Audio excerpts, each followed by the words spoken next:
നമസ്കാരം. National broadcasting news ഇന്ത്യയിലേക്ക് സ്വാഗതം. പാർട്ടിയുടെ പേരിൽ ആരും ദീപാവലി ആഘോഷിക്കരുതെന്ന് തമിഴക വെട്രിക്കഴകം പാർട്ടി പ്രവർത്തകർക്ക് നിർദ്ദേശം നൽകി. കരൂർ അപകടത്തിന്റെ പശ്ചാത്തലത്തിലാണ് നിർദ്ദേശം നൽകിയത്. ദുരന്തബാധിതർക്ക് വേണ്ടി അനുശോചന പരിപാടികൾ നടത്താനും ആഹ്വാനം. വയനാട് കൽപ്പറ്റ KSRTC ഡിപ്പോയിൽ ഡീസൽ പ്രതിസന്ധി രൂക്ഷം. 4 സർവീസുകൾ മുടങ്ങി. കൽപ്പറ്റയിൽ 18ഓളം ബസ്സുകൾ ഓട്ടം നിർത്തി. വടുവഞ്ചാൽ, മാനന്തവാടി, വൈത്തിരി ഭാഗത്തേക്കുള്ള സർവീസുകളാണ് മുടങ്ങിയത്. മുണ്ടക്കൈ, ചോലാടി, മാനന്തവാടി എന്നിവ ഒരു ട്രിപ്പ് മാത്രം നടത്തി അവസാനിപ്പിച്ചു. പാലക്കാട് പോത്തുണ്ടി സജിത വധക്കേസിൽ പ്രതി ചെന്താമരയ്ക്ക് ഇരട്ട ജീവപര്യന്തവും 5 വർഷം തടവും 3.25 ലക്ഷം രൂപ പിഴയും വിധിച്ചു.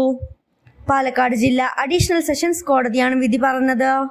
കേസിനെ അപൂർവങ്ങളിൽ അപൂർവമായി കാണാനാവില്ലെന്നും കോടതി വ്യക്തമാക്കി. പ്രതിയുടെ മാനസിക നില ഭദ്രമെന്നും കോടതി നിരീക്ഷിച്ചു. മേൽക്കോടതിയിൽ അപ്പീൽ പോകില്ലെന്ന് പ്രോസിക്യൂട്ടർ MJ വിജയകുമാർ പറഞ്ഞു.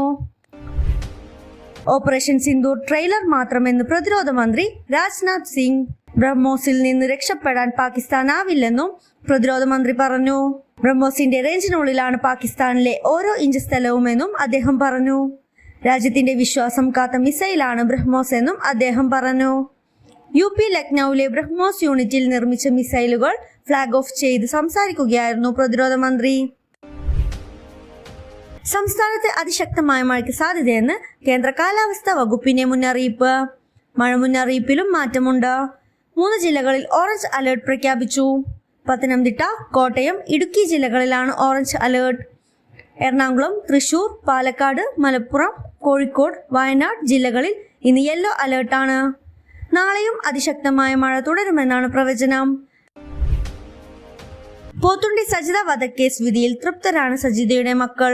പ്രതീക്ഷിച്ച വിധി ലഭിച്ചെന്നും പോത്തുണ്ടി ഇരട്ട കൊലക്കേസിൽ ചെന്താമരയ്ക്ക് വധശിക്ഷ ലഭിക്കുമെന്നാണ് പ്രതീക്ഷയെന്നും മക്കൾ മാധ്യമങ്ങളോട് പറഞ്ഞു.